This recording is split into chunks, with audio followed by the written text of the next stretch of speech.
Hello, everyone, and welcome back to our reaction videos to Are You Afraid of the Dark Universe? Today, the Dark Universe goes to WrestleMania. Not much of a wrestling fan, but okay, let's get moving. This is going to be another replay, but an homage, a reference to the original cock and ball spot that you mentioned. Anything with Jack now is sort of Chekhov's cock and balls. You're just waiting for them to make an appearance. In 2017, Universal Studios announced the birth of a new shared universe of monster movies, bringing their classic horror icons into the contemporary franchise film landscape. But after the critical and financial failure of its first installment, the project was indefinitely abandoned. Now, in 2022, the powers that be have called upon one pulp horror devotee and one snarky film critic to unearth the concept. I'm Dylan Roth. And I'm Dalton DeShane. Are you afraid of the Dark Universe? Hello, everyone, and welcome back to Are You Afraid of the Dark Universe? I am your co-host, Dylan Roth. And I am co-host number 2, Dalton DeShane. We really should be like co-host A and co-host 1, like the multiverse in the Futurama comics. That's a real deep cut. That's what I'm not familiar. Anybody else read Bongo comics when they were in high school? I'm sure we have, I'm going to guess exactly 6 listeners who understood that reference. Well, hope you all love that reference. And we're going to have exactly 8 who understand the rest of the references in this episode. If you're new to the show, this is what we do here. Dalton and I have been definitely for real hired by Universal Pictures to revive the short-lived dark universe of interconnected monster movies. It started in 2017 with The Mummy starring Tom Cruise, which we all saw. Everybody in the world saw it, and even though it was a massive hit, they didn't make any more until now, because we have been pitching for the past couple of months new installments every other episode. We've actually published 8 of our own original stories now on this show, which will all, of course, eventually become real major motion pictures. Yes. And because this is a very big commitment from the studio, we also want to be getting various sort of promotional opportunities and crossovers and ways to promote the movies that we're pitching now. So one of the things that we do on episodes where we don't pitch new episodes is to work with other creators to build out our world so that we can better serve the public with our monster universe. Unfortunately, in the past, we've had, some very big name professionals like Giovanni Colantonio talking to us about their video game idea. We had Frankie Starker talking to us about their expertise regarding fandom. And Universal has been sending us these people. Calvin Kasulki, you've heard the episodes. But Universal is busy right now. They've got the Renfield, sort of rollout they're doing. And so their kind of horror division has been kind of locked down tight. But we have been getting just some really aggressive DMs and texts and phone calls. Yeah, I made the mistake of sharing the email of our email on the show a couple weeks ago, and since then we've been getting incessant emails from a columnist for The Ringer, who I used to work with a long time ago. So I guess he thinks that we have like kind of a rapport or a familiarity that it's okay to send me like 8 emails a day about being on the show. But he's wore us down because it was WrestleMania this past weekend as we're recording this. Yeah, he's been wanting us to talk to us about some sort of wrestling promotional tie-in for the Dark Universe, which, look, that I'm sure, really fun idea, but on our priority list, we're building a Hollywood franchise here. That's down the list, the WrestleMania promotion. And so, especially since we just missed Mania, right? We have to wait until at least next Mania. It's Mania. Almost like we scheduled this poorly and somehow are releasing this 2 weeks after WrestleMania. But in any case, he's worn us down, so we've got him on the line, and we have no idea what he's got for us, but especially since, at least for the time being, because now WWE is getting bought up by another company, so who knows, WWE is on Peacock, a Universal streaming service, so there is a relationship there. That's true. It seemed like it fit into our show that we should entertain the idea of a WrestleMania crossover. Plus, Dalton and I are both big wrestling fans. We're wrestling nerds. We know that some of you who are listening are. Thanks for joining the Discord. We are kind of coworkers with Vince McMahon, if you think about it. Technically, we're kind of part of the same structure, corporately. We're kind of on the same level as Vince McMahon too, since we're constructing the Dark Universe. He's sort of constructing the WWE stuff. We're kind of like peers. Yeah, and we've both spread around a lot of hush money about the various crimes we've committed. So, yes. Cut that out. Not crimes like he did. No, more not sexual harassment or assault crimes. No, just embezzlement. Yes, and so maybe copyright infringement and using other people's likenesses without their permission. Yes. So before we dig a even deeper legal hole for ourselves, let's hear from our guest today, columnist for The Ringer, Nick Bond. Hello, Nick. Hey guys. Hey! I just came in a little bit late. I was taking care of my kid, but I took off. I called a babysitter so that we could do this. I'm just really excited to be here. I love the work you guys are doing, especially Dalton, Dylan. Thank you so much. Always nice to meet a fan. Yes, Nick, it's great to have you here. Thanks for all your messages. Thanks for all your very enthusiastic emails.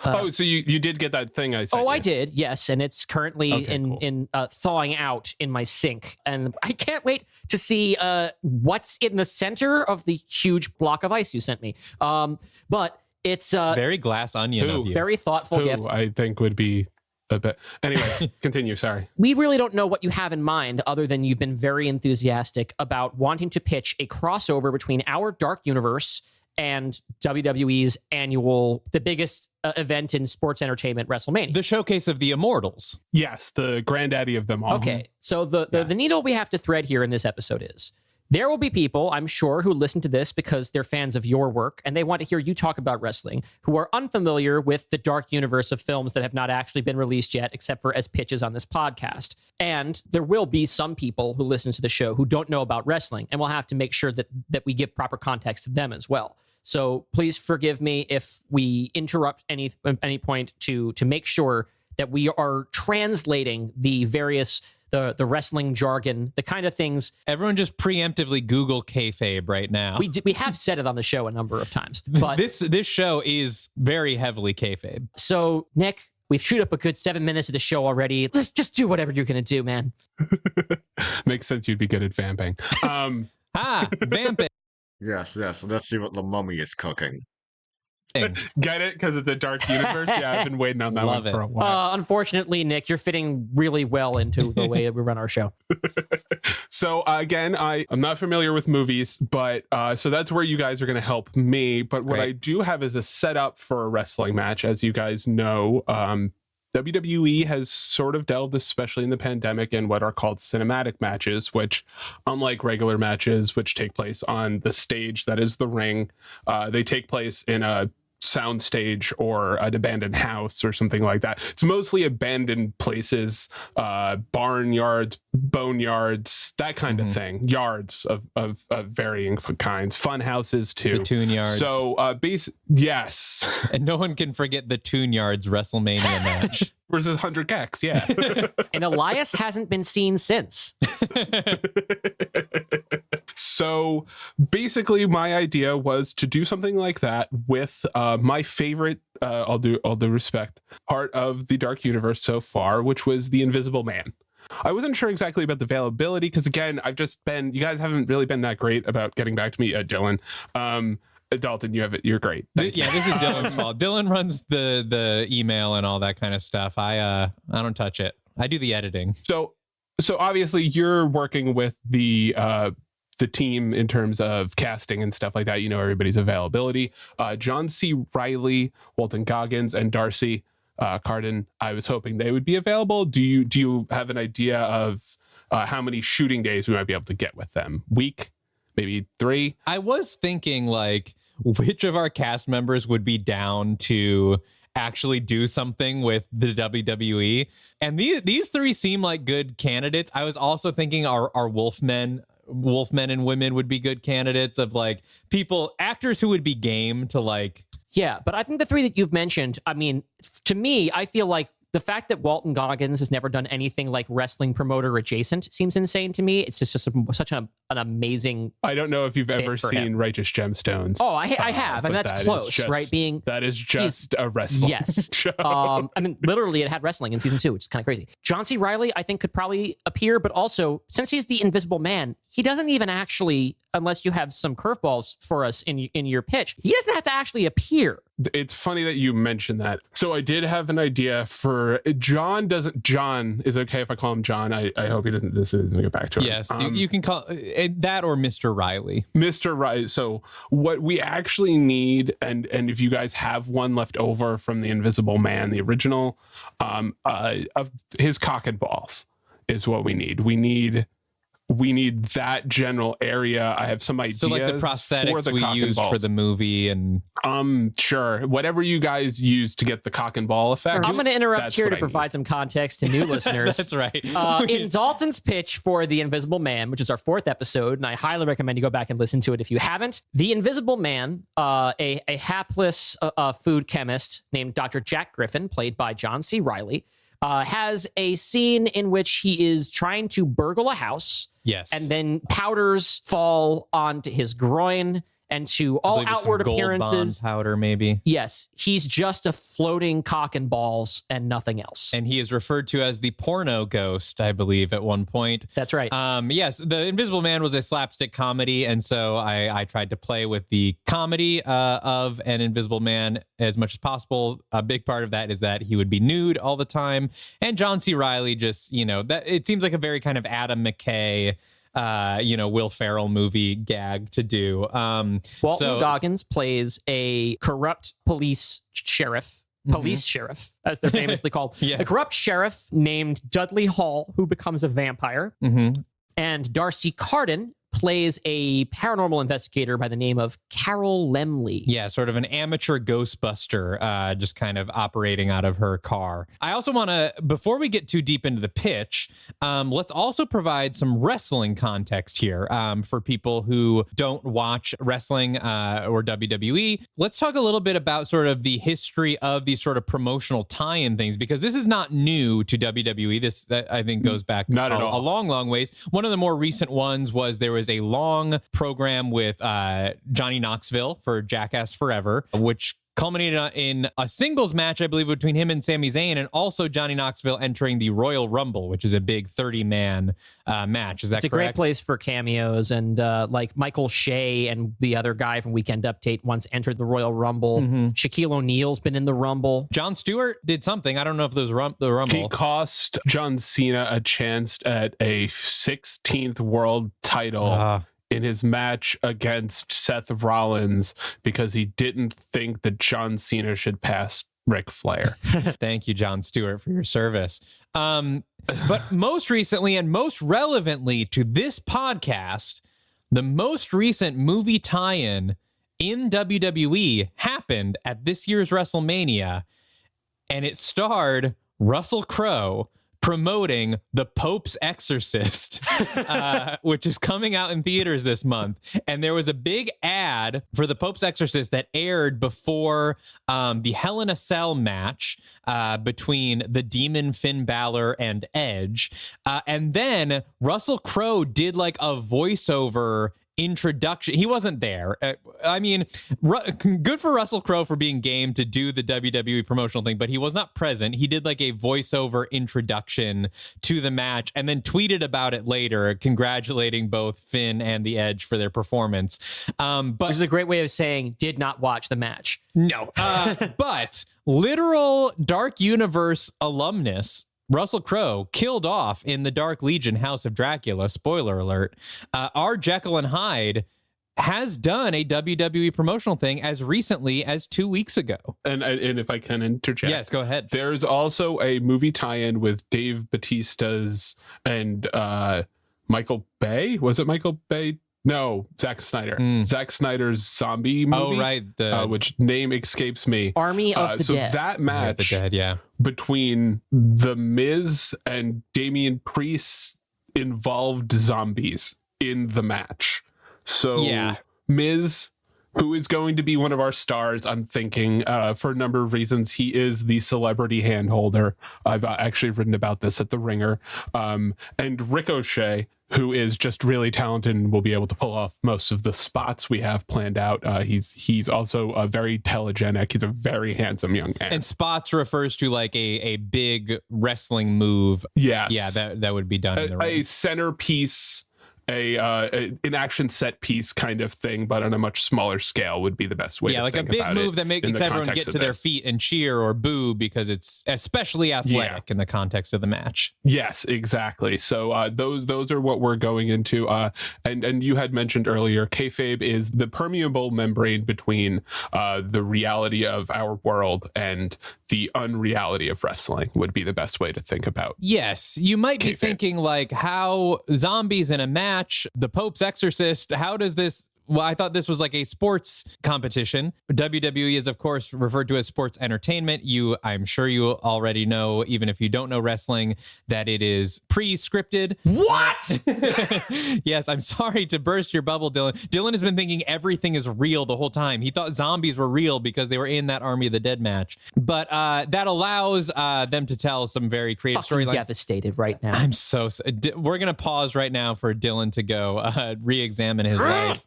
But also, as you were saying, there's a history of these sort of pre-filmed matches, especially during the pandemic, because during the pandemic, they were not allowed to have live audiences during these wrestling matches. But of course, they didn't stop showing wrestling for 8 hours a week. They had to get creative. And oftentimes, they did these sort of taped and edited matches, sometimes in a wrestling ring on the roof of the WWE headquarters, but more oftentimes in some sort of yard. And another thing about talking about kayfabe, talking about the sort of celebrity involved matches and angles. Angles is sort of the wrestling term for like a storyline. You'll realize that a lot of the terms about wrestling are derived from Carney terms. So they also the things that you would use, the terms you would use if you were doing a con, because that's sort of how wrestling began. And you can read all about it in a really good graphic novel called The Comics History of Wrestling by Aubrey Sitterson. It's so good. Oh my God, I forgot the artist's name. Chris Moreno. It's terrific. It's a really great way to learn all about wrestling. Or you can read Nick Bond write about it for The Ringer. Yay! I digress. When you involve famous people who are not athletes in professional wrestling, they have a superpower, and that's that they're famous. And in the WWE, at least, being famous makes you an unbeatable wrestler. You don't have to actually have any kind of skills. You can just show up. Pat McAfee, conservative sports podcaster or whatever, can just show up in a wrestling match and beat The Miz, like a 5-time world champion or whatever, because he's famous. Pat has been doing wrestling, though. He's been doing like some wrestling, if I'm not mistaken, right, Nick? Yeah, the thing with Pat is he's also like a world-class athlete.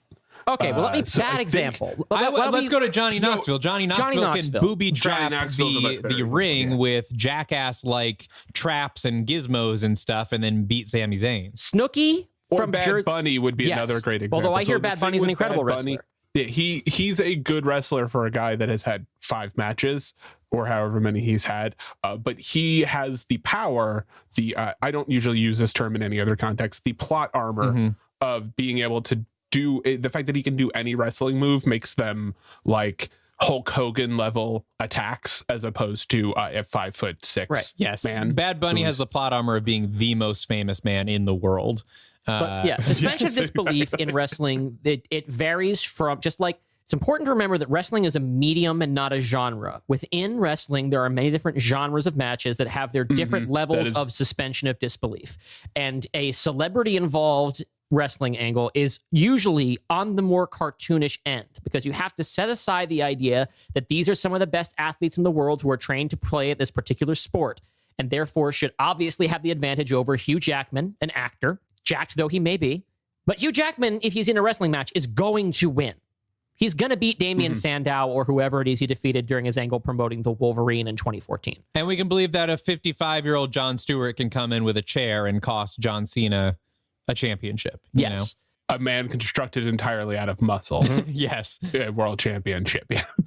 But Nick, I like your choice to do a cinematic match, not only because it allows us to do sort of special effects stuff with our Invisible Man, but because that is also a venue through which WWE has explored a further separation in terms of your suspension of disbelief. That they get to do horror movie stuff, like in the match between John Cena and Bray Wyatt during the big COVID WrestleMania, which is a fully pre-taped weird sort of mashup between a horror movie and a Tim and Eric sketch, where like there's like time travel and stuff. They wrestle, yes. And actually, if you go back to my tweets when that match was happening, I get very excited because I said they figured out time. Oh my God, they figured out time. Because that is the one way in which wrestling is different than every other medium that I can think of, where the story has to take place in real time inherently. Right. There is no just skipping ahead the way that you can in any other medium I can think of. So those cinematic matches allow for day-night switches, things like that, which is why I wanted to keep this. And there was that, I believe it was the Boneyard match between AJ Styles and The Undertaker, where Luke Gallows and Carl Anderson canonically died. They were murdered in that match, and I believe they were never seen in WWE again. I think they not in that they came back after they went to Japan, but they've only been seen a handful of times because they're terrible. But when they died, they were gone indefinitely. Yeah, they were murdered. So yes, they were written off the show. That is not something that would happen in a normal match. I don't think anyone would. In like a live match, they would tell you that they were dead. But in these sort of pre-taped ones that sort of exist on an elevated version of wrestling reality, you can have spooky, weird shit happen, which is perfect for the Dark Universe for us to promote our film series. Yeah. So let's get into the gritty of the match. Who do you have? Let's talk again about, you said you wanted to use the Invisible Man, Jack Griffin, as played by John C. Reilly. You want to have Sheriff or former Sheriff Dudley Hall, played by Walton Goggins, and paranormal investigator Carol Lemley, played by Darcy Carden, as our Dark Universe characters. Who are the wrestlers that you want involved in this match from WWE, and what are their gimmicks? So the Miz, Mike Mizanin, he is a former reality star turned professional wrestler. All kidding aside, he's one of the best performers they've ever had in terms of an all-around talent. In terms of acting, he's good. He's TV actor level quality, and he's TV actor level handsome, and that's what we need for this. And he's perfect for these like gimmick matches too. Like he does the storytelling really well. He buys into the elevated storytelling. The way I've described him previously is he is the plumbing system of the WWE. He is the one that processes all of the shit and makes it so that everybody is healthy. He is perfect. He is Teflon in terms of his gimmick. You really can't. He's unburyable. And he's usually a heel, which for people listening, that means he's like the bad guy in the story, but he's the kind of bad guy that you love to hate. I think fans love The Miz, but in the context of the story, you hate him for the right reasons, if that makes sense. Yes. Yeah, he's a coward. Yeah, he's a weasel heel is what they call it, right? Yeah. He's always chicken shit is actually the exactly. He's finding ways around having to actually fight, and he cheats to win. But he's always capable of being taken seriously when you need him to. And that's you talk about him being Teflon. The crazy thing about The Miz is that when you have a stupid promotional angle, or you have to sell a reality show, or do a fucking candy commercial, or whatever it is, he's always game, and somehow he always comes out of it taken exactly the same level as seriously.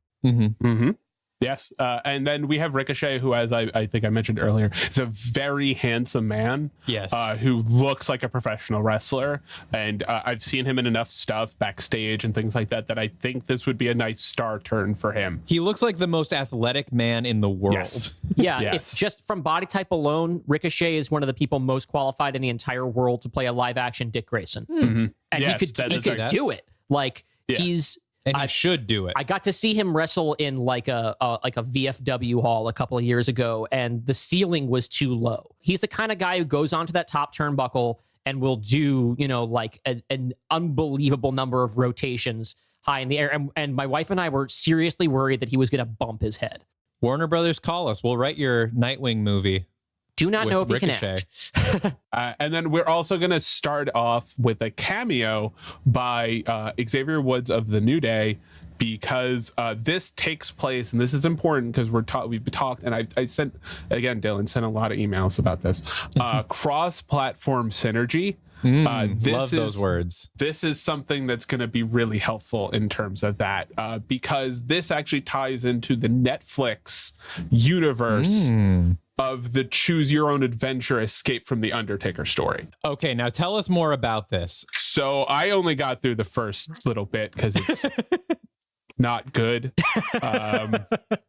But the part I got through was definitely a thing that happened. It's basically, I don't know if anybody's ever done a choose your own adventure on Netflix, but it is literally like reading a book in terms of you get to the end of a story segment and they say, well, which way do you want to go? And it mostly involves you going back and the Undertaker killing you, as far as I can tell. And to sort of explain that sort of project in general, WWE did a partnership with Netflix to do a sort of limited series that involved the New Day, who we're talking about here, who are a tag team, one of whom their members is named Xavier Woods. And this was a sort of, was it wrestling? Was it just sort of like a story about them The sort of best way I can describe Scooby-Dooing it, the Undertaker? yeah, Scooby-Dooing the Undertaker. So there's Okay. an old comic involving the Undertaker and the Ultimate Warrior, where the Undertaker actually runs a funeral parlor. It's not just a stage and a set on their wrestling show. And basically it takes place in a like kind of kayfabed universe. Like the universe of kayfabe expands and takes over the real world. And it becomes like, oh, what would they, Detective Pikachu style, but with wrestlers. Sure. I love the idea of all the wrestlers just having like day jobs and then Yes. going and wrestling at night. That's so good. Yes. And it's all like related to their gimmick. Like, yeah, he just runs a funeral home. Yes. And, you know, He's also dead. Yes, he's all undead. Undead. Yeah, that's basically that kind of style of like madcap kind of Scooby-Doo is the perfect way to put it. That there's an understanding that there is maybe not actual magic, but there's enough magic in the world to keep it rolling. Does that make sense? and so basically your pitch for this crossover sort of takes place in a continuation of this Netflix miniseries universe. Yeah, where it's goofy and supernatural and all of this stuff, as opposed to the more grounded, although the more grounded Boneyard match and the Swamp match at the horror show at Extreme Rules.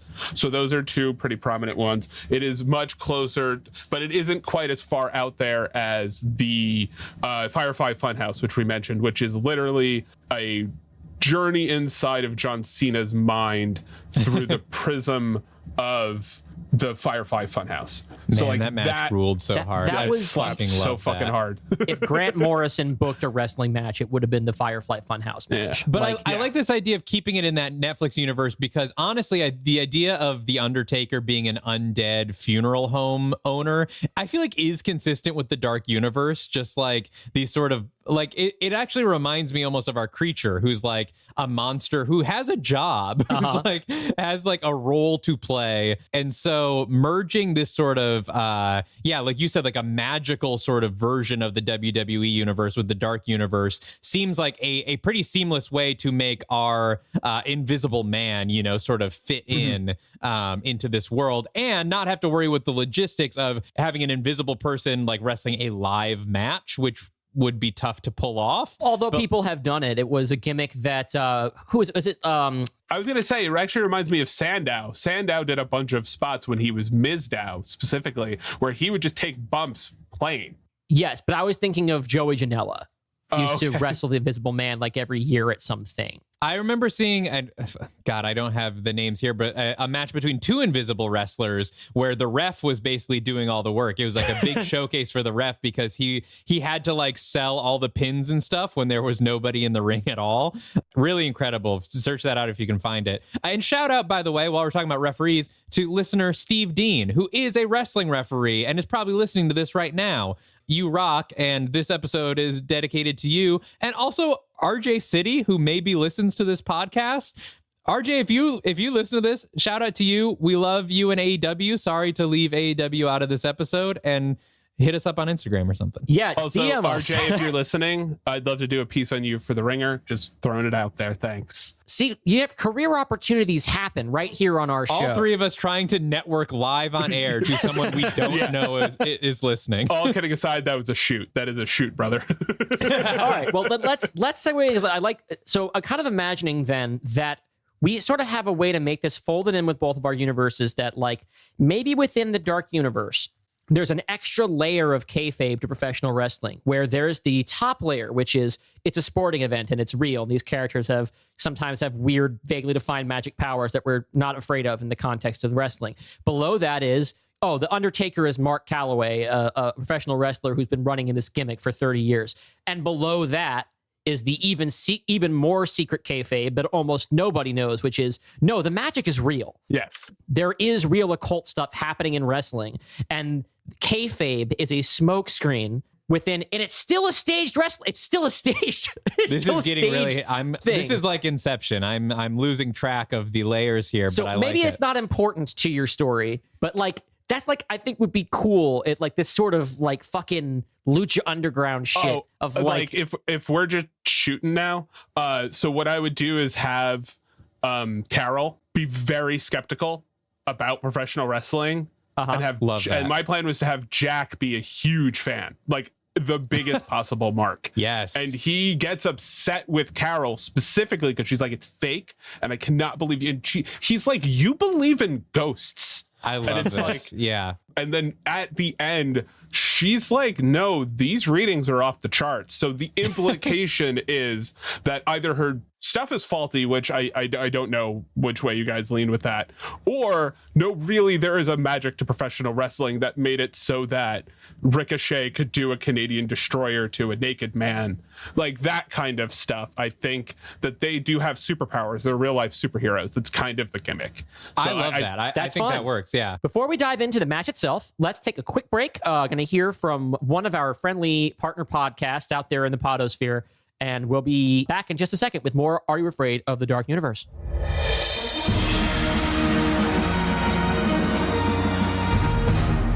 Greetings, my name is Don Cardenas, and I'm the host of the Comics Coffee Metal podcast, where I talk to creatives in and around those fields about the things they're doing and the things they're enjoying. I've had such amazing guests on my show, such as YouTube metal gods Taylor Danley and Andrew Baina, comic book artists Liana Kangas, Daniel Warren Johnson, Kelly Williams, Steens, Metallica and Monster Magnet music video director and comic book writer Phil Mucci, musician and art director of Marvel's animated series Hitmonkey, Kevin Mellon, and of course, this podcast's very own Dalton Deshane. The podcast is available on all the major pod platforms, including Google Play, Spotify, Apple Music, and so much more.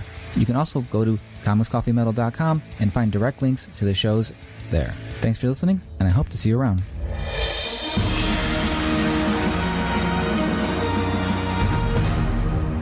Cold open. Ricochet leaning against a car on a cell phone with Xavier Woods, who is himself about to embark on the Choose Your Own Adventure Netflix special, Escape from the Undertaker. They did with the Undertaker. Listen, I know you said you were riding with E and Kobe tonight because you had those plans with the Undertaker. Yeah. I'd really prefer if we had headed out a little earlier. It's getting pretty dark, and I try not to think about things in this way, but the Undertaker, the dark, the whole thing just seems like a Gooker level bad idea. There's something in the air tonight. I'm just thinking maybe we should all head back to the... Miz, dressed in a suit, pulls the earbud out of Ricochet's ear. Are you done talking to your little buddies? We have things to do, people to see. How are fans going to catch a glimpse of the most must-see superstar in WWE history if his drive... Tell me you did not say that. Tell me you did not just call me your driver. I will put my foot so far up your ass. Driver? I didn't say driver. I was about to say driving buddy before you so rudely interrupted me. Now listen, I know you accomplish a lot out there where the wild things are. A puma's roar is heard. But in the WWE, you have a lot to learn from me. Like how to last as long as you have in the business without ever learning how to fight? How dare you? I am a two-time Grand Slam champion, a WrestleMania main eventer, and someone so annoying that his wife kicked him out of the family bus. It was a Ms. and Mrs. misunderstanding. I didn't realize it was her moisturizer. Now she has my kids and my gear and my headshots. Mike, okay, if you promise to stop crying, we can get going. Just please pull yourself together. Ricochet and Miz both open the doors to Ricochet's very nice sports car as the camera pans up to the title, sitting on it for a few beats before the camera pans back down on Darcy Carden, sitting next to a man-shaped full-body running suit sitting in the car seat next to her. Doesn't seem like that place will work. Not enough windows and not nearly close enough to any major gardening or home improvement stores to quickly resupply during an attack on the homestead. Sure, but it had a nice porch, and boy, that view of the sunset over water. Even with a name like Parts Unknown, this feels like a place people should be talking about more. I guess that's not why we're here, though. That's right. We desperately need to find somewhere to set up while you're on the run. Oh, I'm sure it's not as big a deal as you're making it out to be. Vampires using my blood to make themselves invisible is a fad. This is going to be like Tamagotchis or pet rocks. And I also don't understand why I need to be aerodynamic. Isn't being invisible enough? It's not just that they're invisible. Because of your serum, we could have a bunch of daywalkers walking around. And when you're being hunted by the undead, it requires for you to be extra alive, or at least in good enough shape to pass ACFT requirements. This outfit will help you wick away whatever excess moisture you produce with your thing. It's still my skin, you just can't see it. Don't you understand, Carol? I'm just a guy with an incurable skin condition he gave himself in an industrial accident, sitting in front of a lady that tried to hunt him when she thought he was a ghost, asking her if we can head back to the hotel now. My dogs are barking and I need to take this thing off. I think it's starting to chafe. I don't understand why I can't just take it off now. It's not like anybody would see anything. Listen, we still don't know how all of these changes have affected your physiology, and we need all the help we can get making sure your skin stays on your body. I mean, I can see your pores from here. Now you're just being hurtful. Carol and Jack start to pull away the camera as the camera pushes through to the back seat before turning sharply in the back seat so that it's pointed perpendicular to the road, i.e. facing out the back left window, as two yellow eyes appear before the scene cuts quick to black. Miz and Ricochet are in the car listening to what's clearly a Miz self-help tape called Awesome Is as Awesome Does as it starts to violently shake before coming to a full stop. Ricochet looks at the Miz after hitting the OnStar equivalent in his car. Mike, I appreciate that you filled the gas tank at the last stop, but do you remember by chance which one you put in there? Whatever was cheapest. Monroe's dance lessons don't pay for themselves. Neither does Maurice's moisturizer. Hello, Mr. O'Shea? That's not my... You know what? Never mind. Hi, I was just traveling through what seems to be a very lovely part of... Where are we? Parts Unknown? Oh, I like this note you have here. The OnStar static makes it sound like a cheap audience pop. Is there any way you could tell us on your end what the issue seems to be? Just a moment. Please allow me to run some diagnostics remotely. Miz, it's getting late. Maybe we should just find a place nearby. No way. The Miz doesn't miss town, and he certainly doesn't do it for the likes of you and this low-rent piece of junk Ferrari you drive around. Listen, I'm not driving much more after this, and considering you don't know how to drive a stick, can we please just find a place to stay? In this town? Do you have any idea what kind of accommodations I'm used to? Top of the line, 5-star, every place I stay might as well have taken place in the Tokyo Dome. What about there? Ricochet sees a sign outside a somewhat pleasant but significantly run-down hotel that says Smackdown Hotel. What about there? You can't tell me you haven't wanted to stay there at least once. I actually did at a Survivor Series. I can still taste the dirt in my mouth. Fine, but you're paying. It's your fault we're stuck here. It's your fault and you're stupid. Hello, Mr. O'Shea? I don't know how to tell you this, but it appears that somebody accidentally put what appears to be ethyl alcohol in your gas tank. It's possible that there may be some permanent damage to your car, but we'll have to have somebody come out and check on your car to be absolutely sure. Well, unfortunately, we will not be able to send anybody out until tomorrow, but it should be first thing. We have a dispatch in Suplay City, and they'll send somebody out just as soon as the sun rises, okay? I'll pay for the hotel. The script pauses there, but I love this. So that was Nick's script that he wrote for the beginning of our WrestleMania mini film Dark Universe crossover. I really love your voice for Jack and Carol is great, and I mean the Miz too. That is exactly what the Miz sounds like. Yeah, the tone that you set also feels really like a great way to blend the sort of slapstick comedy mode of Dalton's Invisible Man into sort of like a Scooby-Doo B-movie vibe. Yes. that you could do for like a lighthearted produced match. Well, and I love that this really does feel like a great sort of in-between story for the Invisible Man, because we kind of, it seems like we're catching... I was thinking, thanks, Dalton, you're the best, Dylan. I'm surprised you didn't pick that up on this quicker. So, Rosencrantz and Guildenstern, that's their names, right, are dead. Yeah. That's what I was thinking, is a kind of side story that could take place anytime in the continuity, because I understand that you have changed the basic feelings towards the world for the Invisible Man for Jack, so I kind of wanted to allow this to be plugged in at any point. Well, I think it actually makes... one thing I was actually not worried about with this was making this fit into the canon. I feel like a lot of the WrestleMania stuff doesn't have to strictly fit into the Dark Universe canon, but this actually kind of does. I feel like it pretty cleanly, at least so far, takes place between the Invisible Man and the Dark Legion, where Jack knows... That's what I was hoping for, yes. Yeah, Jack knows now that the vampires want his blood, but they haven't gotten the full team together yet, so it's just him and Carol sort of preparing, and it really does kind of feel like a almost like comic book tie-in to the movie that, like, yeah, just kind of explores a sort of in-between story that happens between the films in a very fun way, which I think Jack actually is the one best suited to that because of how much hell he goes through in the Dark Legion, giving him more comedy stuff to play with that's in the vein of that first movie. I think is really smart for our movie universe, not just for a promotional tie-in. Thanks again, Dalton. This is the feedback I want, Dylan. This is the feedback. I'm sorry, I was just checking my phone for a minute. Were we talking about do we like your pitch? Is it good? Dalton does. Okay, then it's out of my hands. Well, let's. This is delightful, and I am excited to talk a little bit more about how the match itself takes shape. So they're meeting at the SmackDown Hotel. Yeah. So summarize the premise for us. So we've got the Miz and Ricochet are maybe on their way to the pay-per-view or something. Yeah, they're just on their way to another show. Miz got kicked out of the bus by his wife because he used her moisturizer, as one does. And she's basically like, I've had enough of your bullshit. You're out. So he begs Ricochet to drive him to the next town. They get lost, and then Miz causes their car to break down. So they decide to book a room at the SmackDown Hotel as like, it's funny, we're in Parts Unknown SmackDown Hotel. And then you find out that that's where Carol and Jack are going back to. Okay, so they've been staying there. Yeah. When they say go back to the hotel, that's the hotel to which they're referring. It's the only one in town.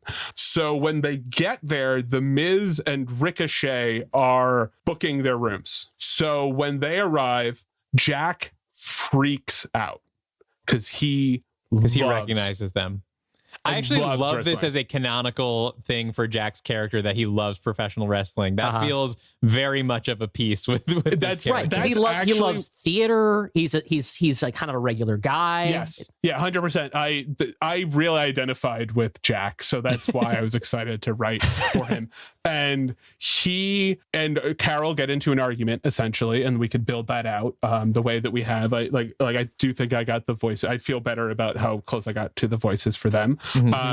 And they get into a really serious argument where essentially Carol's like, this is fake. How could you believe any of this? And what's wrong with you? And Jack gets genuinely upset at Carol, which is understandable because it's like, no, I like this thing. It doesn't make you better than me that you like every it. Wrestling fan's experienced this. Yes. Yeah, exactly. And it also appeal in that way. So they go up to their room and they're not happy. And the Miz and Ricochet are going back and forth. And then they go up to their room, and that's kind of the end of the scene. And then you see Walton Goggins, you see Dudley, you see his eyes again. And we'll just keep showing his eyes. So that was Dudley that we saw when they were in the car, sort of out the window. Yes. Cool. And that's okay, I assume. I don't want to be stepping on any narrative. As long as we don't kill Dudley. I mean, again, I feel like the canon of this is allowed to be loose. Yeah, but we do kill Dudley in the Dark Legion House of Dracula. But so long as he survives this and can run into them again. And so now we're seeing him at the hotel, right? Yes. Yeah. And he's tracked down Carol and Jack. He knows where they are. Okay. So that is he invisible at this point? Is that why we're only seeing his eyes? Yeah, okay. He's starting to basically, you find out that Jack's been chafing and bleeding. And because he's been working out so much, and honestly, it does affect his physiology. Like the serum does make it so he like his skin is more sensitive. I would, if that's okay. And basically, he's been kind of like cleaning himself with the blood to like and digesting what he can. He's been kind of like picking it up. So he doesn't have much, and kind of you have him flicker in and out. On like the fingers and stuff like that, the stuff that's farthest away from the central nervous system and the digestive system and stuff. The logic of this can be slippery. Yeah, but also totally fine. Not completely. In the big fight with the invisible vampires in House of Dracula, we have the idea of vampires like gradually becoming visible again. We did it from the inside out, like internal organs first. Right. We can do it whichever way, whatever's cool. Yeah, because and whatever the WWE can afford. Well, we have Endeavor money now, so I think that's true. That's true. So basically, they fade to black. They do the whole thing, and you find Miz down at the vending machine. So he's down at the vending machine, and he's just getting a snack because he's hungry, and he's trying to figure out. He told Ricochet he's going to get him something, and he just gets him the worst possible snack you guys can pick. Unsalted peanuts. Yeah, exactly. And he's like, "Oh, 50 cents? Awesome." You find out that Miz is like impossibly cheap too, and he sees a jacket, which we know because we've seen the movies is the jacket, the trench coat style jacket that Jack wears. Okay. Because of all the chafing and stuff like that, he doesn't want to wear it. He's been wearing mostly the bandages, right? Because like it hurts. Okay. So he leaves it. There's kind of like a trail of blood, like not a lot of blood, but enough blood that you're like kind of worried about Jack, to a bathroom, like the public bathroom. And the Miz is like very excited because he sees this jacket and he's like, I don't even have to say sorry to Maurice. I can wear pants. I have this jacket. I'll be fine. So he grabs the jacket. He looks around. He does and Jack, sees him take the jacket, and he starts walking towards the elevator. And Ricochet is already in the elevator. It turns out he's been waiting for like 5 minutes for the Miz. And he goes, here, and he throws him salted peanuts, and he just looks at him like, are you fucking kidding me? So they get in the elevator, and then Jack runs in after them because he wants his jacket back because it's his jacket. And that's where the match starts. In the elevator.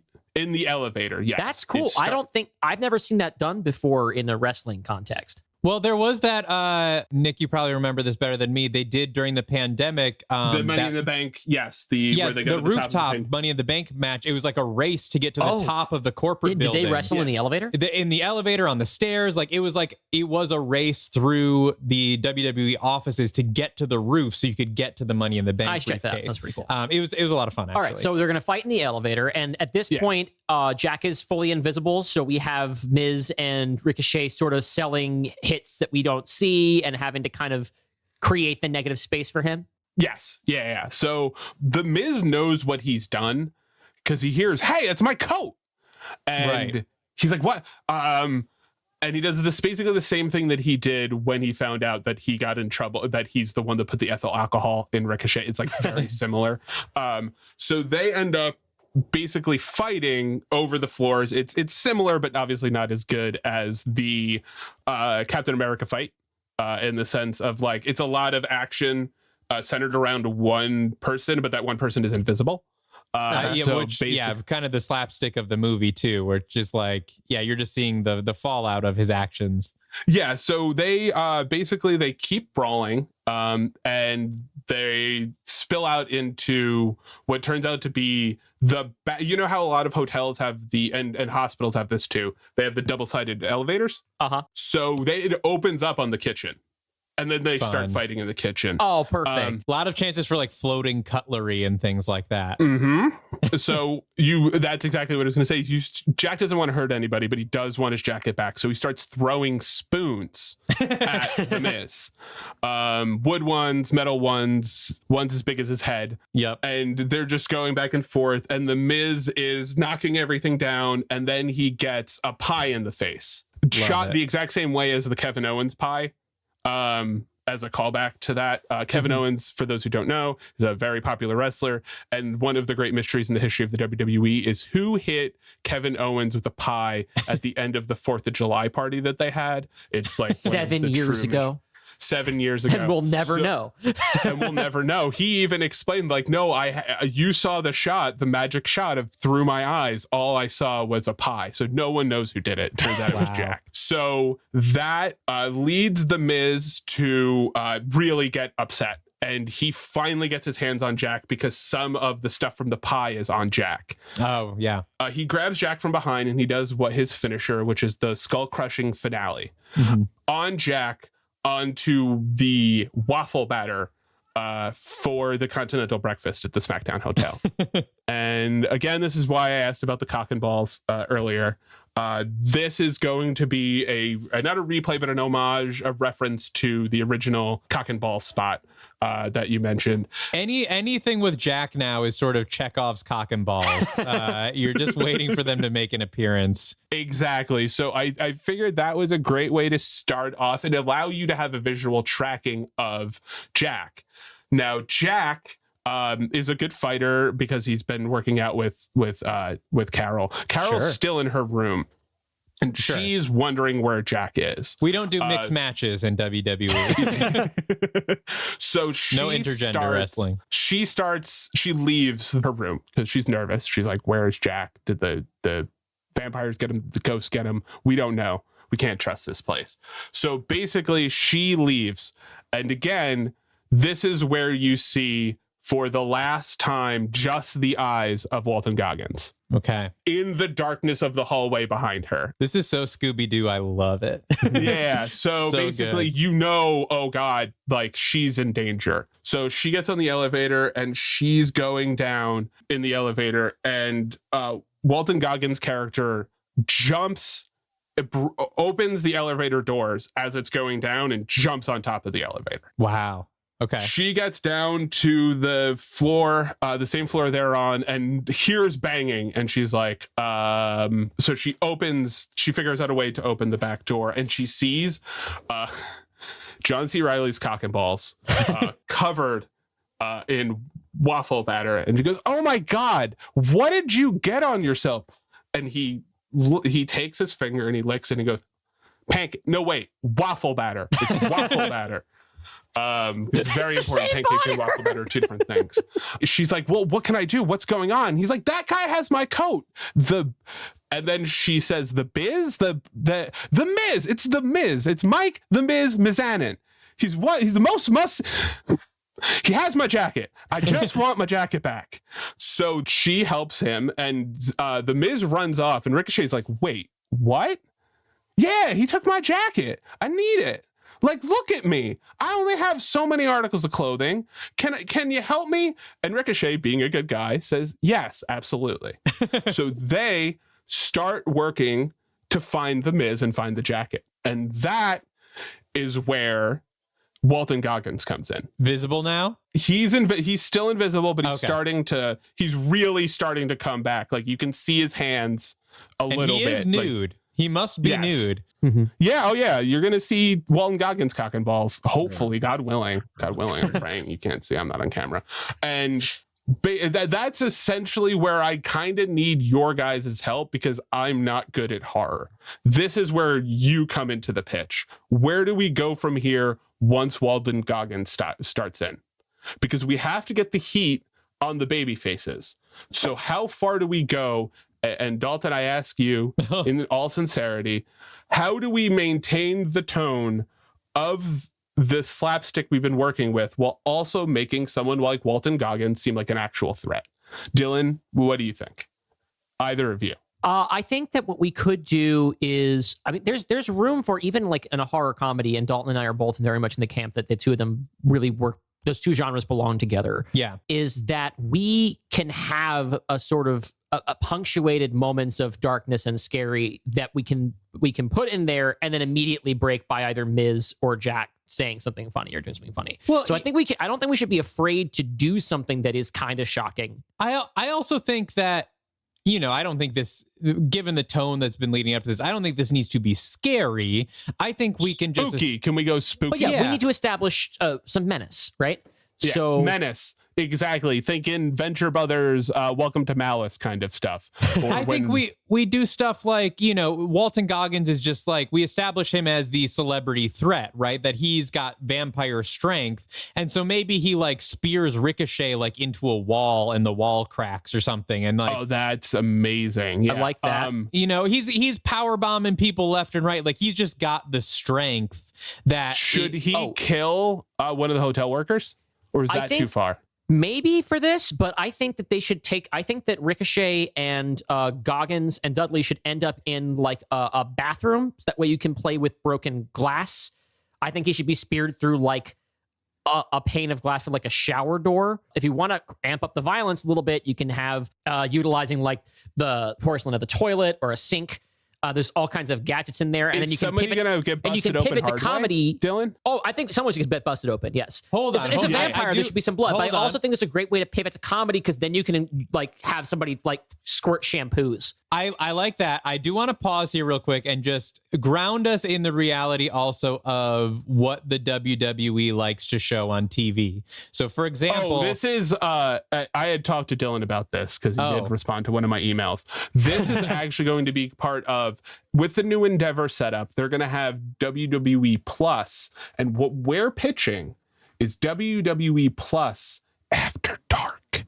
So this is like DC Black Label Comics. This is TVMA. Yeah. Because I was going to say, here's the thing, though. I think this works perfectly in WrestleMania, but what you do is you just do like the pixelated blob around John C. Reilly's dick. Like, I think the comedy still works. Like, you still just see like the mess of waffle batter and you see him reach into like the pixelated blotch. Like, I actually don't think this needs to be TVMA. And I think everything that's happened so far works better, especially also because Dark Universe, we want to get eyes on this thing. I think we want this on a pay-per-view. I think everything works just as well with the pixelated blotch, and you can still have like the blood trailing and stuff, but I don't think we bust open any wrestlers because that's something the WWE doesn't like to do right now, because they like the family friendly thing, and they like being the sort of antithesis to AEW, who's showing blood all the time. I think this works as a pay-per-view thing with a little bit of censoring.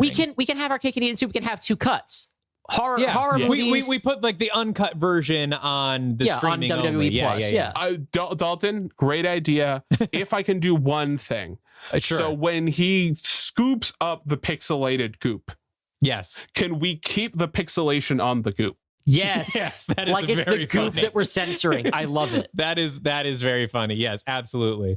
Okay, good. Because that's what's dirty about it. We don't know where his cock and balls are until what are those? We're exposed by the waffle batter. Yes, I think. Because I think actually and I obviously I can't speak for the company, but I feel like WWE would actually be okay with like horror vampire blood, but not like skull busted open blood, right? Like I feel like Dudley could like drain someone's neck and we could see a trickle of blood, but we wouldn't want someone's head going into a mirror and then bleeding. Like for some reason that's like different blood. Sure, all right. I thought that would be cool, but I take your argument. All right, then I think that Goggins needs to take a big bite out of Ricochet's neck. Sure, yeah. And I actually think it would kind of be fun. Maybe we do like a gimmick where Carol says like, oh, well, he drank enough not to turn him permanently, but temporarily. And we get Vampire Ricochet and he like smiles and he's got fangs. Now he's on Goggins' side. And then we get a tag match with The Miz and Jack against Vampire Ricochet. But how long is this thing, man?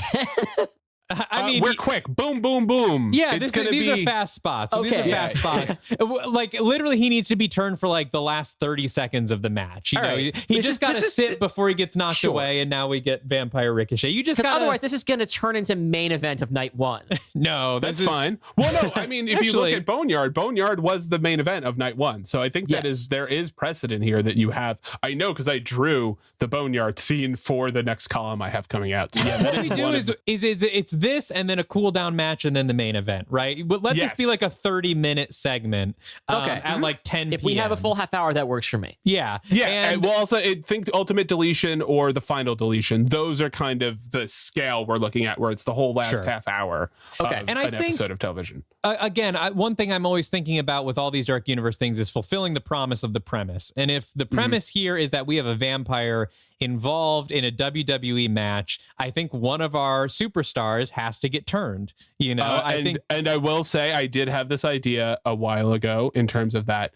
Ricochet turns around and does the Thriller eyes at the end. That's all I have. The last shot is Ricochet turning around doing the Thriller eyes. And you have to and it's a freeze frame and it's a zoom in, and that's that's perfect. That's the end. But we did not license Thriller. We have some Jim Johnson or CFO sound alike. Oh, that's perfect. Yeah. The CFO sound alike specifically. Yeah. So how we get there is they fight back and forth. At some point, Ricochet does another Canadian destroyer, and all you see again is the pixelated goop. And since he's flying through the air, the goop kind of travels a little bit too. There's a little bit of play with the goop. So what you're seeing is obviously the pixelated genitalia, but also just a little bit of pixelated snow to really drive home that this is dirty, disgusting. And he does that downstairs. Not enough stairs to kill Jack, but to hurt him very badly. And that kind of snaps Ricochet out of it. He goes, "Oh God." He's like, "Oh, I'm sorry," like, because Ricochet is pure at heart.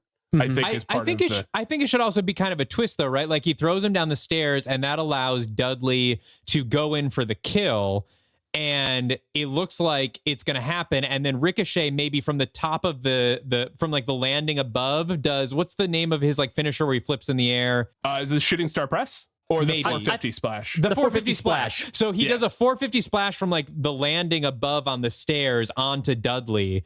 And like that's like our like kind of that's when you realize that he's turned back to good, you know? Yes. Yeah, maybe we can play with the idea where he's like, maybe he's mounted himself on the railing of the stairs the way that you would on the turnbuckle. And because we know that we are still playing to an audience, even though it's not a live audience, we have him hold there the way that you might in a live match, like he's trying to make up his mind. But of course, in the context of this, so we don't know who he's going to hit with the move. And then we kind of see him snap out of it. Then he hits it on Dudley.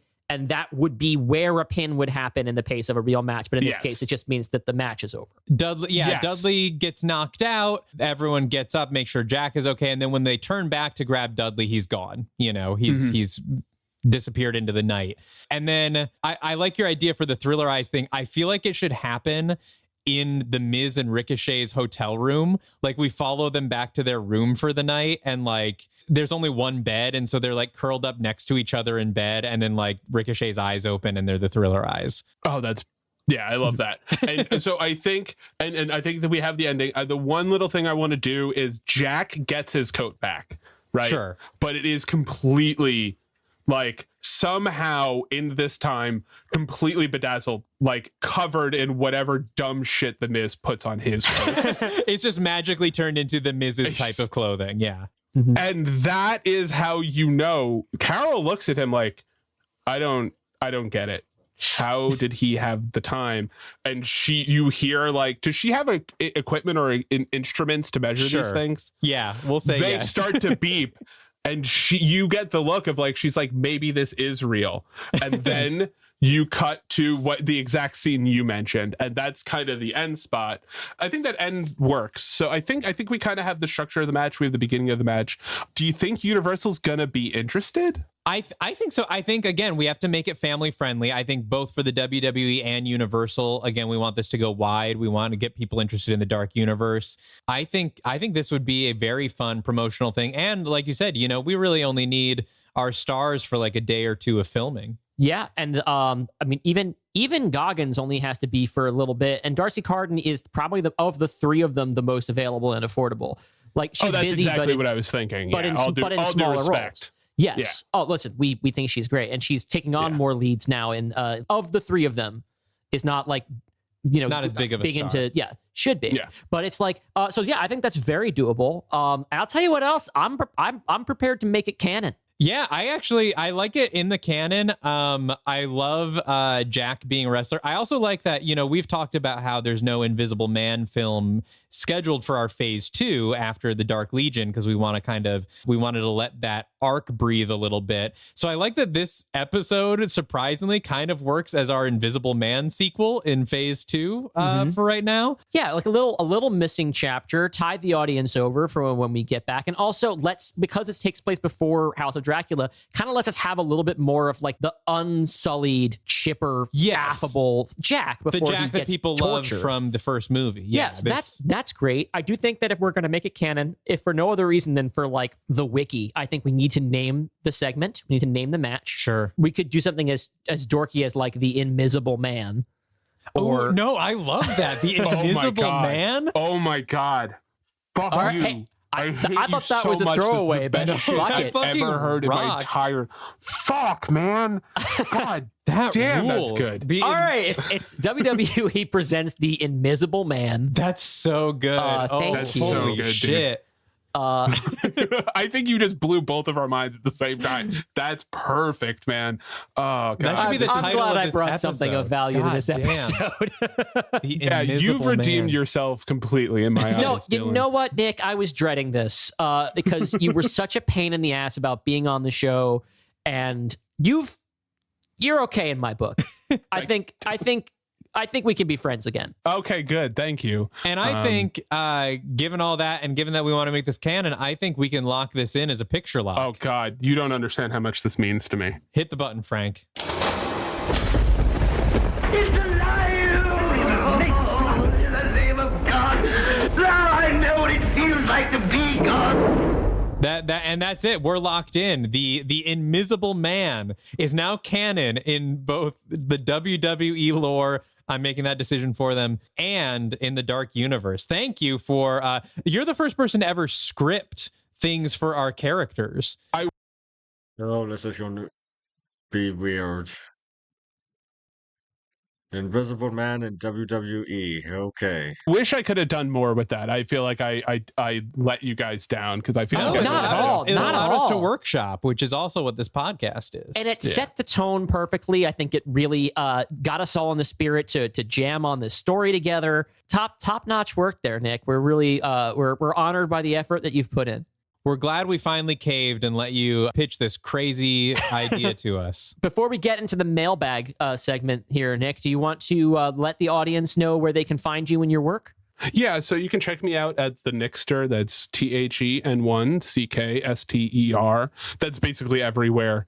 You can find me. I'm on Twitter the most, but I'm also on Instagram and stuff like that. And you can check me out at theringer.com/authors/Nick-Bond. I've been writing basically weekly, bi-weekly columns since last July, when I wrote an article about John Cena that he liked enough to tweet to his 14 million followers and give me a weekly column at The Ringer. Thanks, You John. can't see him, but he saw you. Yeah, he did. He was very Fuck, nice. I can't believe we did an Invisible Man WWE match and we didn't involve John Cena. Oh, shit. I think His name is Jack Griffin. John At one Cena point- is the John Cena in our hearts the No, entire at time. one point we do need to have Jack lean down over Dudley and say, "You can't see me." Yeah, right? but we won't know that he's done it. I mean, but we'll hear him say it. We will Yeah, hear him, yeah, yeah. and we can do the camera angle like they would do. It'll work. Yes, yeah, It'll yeah. work, We'll make even it though work. We'll both make the it work. guys are invisible in this scenario. Maybe he's got waffle batter on his fingers. Perfect. Still, And so we it'll can see the flick hand back and going. that's perfect. Yeah. Okay. And all right, so we've kind of made the decision in the last episode that we're going to hold a lot of our mailbag stuff for the guest episodes because they don't run so interminably long. So I've been storing up some comments and thoughts from our various fans. First of all, big thank you to everyone who signed up for the Patreon. Yes, thank you so much. As we're recording this, we are about a week into the since the launch of the Patreon, and we are already a little over 25% of the way towards our goal of launching the second feed. Are You Afraid of Dylan and Dalton? Yes, bonus podcast. Yes, so thank you so much, everybody we're having fun in the Discord, where we discovered that we, in fact, have a number of wrestling fans who listen to the show that we're excited for this episode. Yeah, come join the Discord. We're doing a lot of talk about the episodes, and it's been really, really fun in there. Yeah, just talking about movies also, and yeah, we've been building out a couple ideas about the wider universe, which is kind of fun, and kind of jamming on it together, and that's what we want to do with y'all over there. So we also have had a couple of big, really cool fan contributions lately. These are a little bit old now because I put them on to the last episode, but Mike D 2049 on Twitter programmed ChatGPT to write summaries of new Dark Universe movies. So we want to thank Mike D2049 for putting us out of a job. Yeah, the next week's Phantom of the Opera pitch will just be AI generated. Yeah, I didn't even touch it. Leo A. Albuquerque has begun a project of creating a uniform style of 4K Blu-ray covers for each of our imaginary movies, which I think is really cool. Criterion shit. I saw that one of them got thrown up on the wiki for Frankenstein. I hope we get all of those up there. Lucas Nascimento, which I hope I pronounced, that's at Lucasfilms, Filmes, on Twitter and Instagram, put together a really dope poster for House of Dracula that I honestly would like to print out and hang out in my apartment. So thank you for doing that. We had a couple cool responses to the League of Extraordinary Gentlemen episode that we did. Listener Aiden Valdez contacted us via email to share a full fan casting for the League of Nations movie, casting Antonio Banderas as Don Quixote and the other two Musketeers to join Michael B. Jordan were Forrest Whitaker and Roger-Jean Page, the latter of whom is having a really big week after the Dungeons & Dragons movie came out. You can find the rest of all the cast and crew stuff there at mycast.io if you search for League of Extraordinary Gentlemen. We had an unsigned email saying that the villain for the League of Extraordinary Gentlemen sequel should have been the Elizabeth Holmes of East Egg J. Gatsby. That's a pretty good pick. We've had a lot of people pitching us villains for League of Nations, which I love because that was sort of the big question mark we had there. A lot of people have said Rasputin. That was a very common one. One of my favorites we actually just got today from Joan on Instagram, who pitched Charles Marlowe from Heart of Darkness. Interesting. I thought of Heart of Darkness when we were in the episode because of the African colonialism themes that we came up with. But I haven't read it since like high school, and so I couldn't remember the characters or anything. So like, I think Charles Marlowe would actually be an excellent pick given the thematic content we came up with. Killer. And finally, Tinho Carraro, hopefully I said that right, on Instagram, says that every episode needs to have at least one British character that we're required to do the accent. Thank you. And again, a hearty thank you to all of our fans in the UK who are still listening to the show. I promise you at least one British accent in the next episode. UK listeners, I want to promise you that I will never write a British character into one of my movies because I respect you too much to poison your ears with my British accent. So, just whenever you hear a bad British accent on the phone, that's because Dylan does not respect you and wants you to suffer. I do respect you. And no, you don't. I've known you for a really long time. You do not respect the English. I remember when you used to make fun of our foodstuffs. You know what? We have a lot of awful food, but it's because we were just as hurt by the landed gentry as you were. I'm not even going to get into this, okay? Thank you to all of our UK listeners. We love you so much. Awful is a pun joke. It's OFF. No, I get it. Hey, this year's Top Chef is in London, okay? It's a big cosmopolitan food town. Not for the British food, mind you, but from all the various former colonies. You had to get that in there. You've obviously never had my leek soup, buddy. Well, that's all we have time for today. Thank you all so much for listening. Join us in 2 weeks where Dylan will be pitching The Phantom of the Opera, another new addition to the Dark Universe canon. Yeah, I'm really excited for that. It's really coming together, and I've got some big surprises in store for y'all.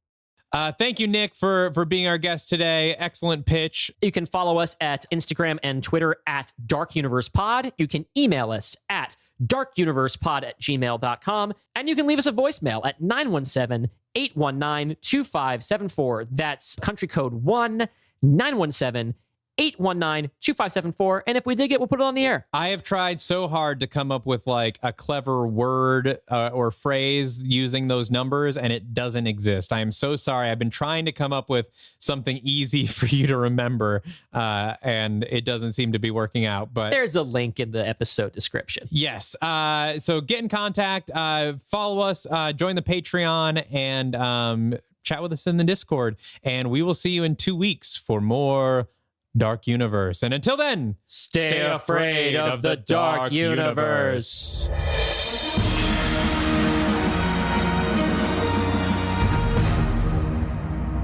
Okay, and that would be it for today. Final to offer next time. I hope it's a period piece and not something set in modern day. Anyway, I'll see you all next time. See ya!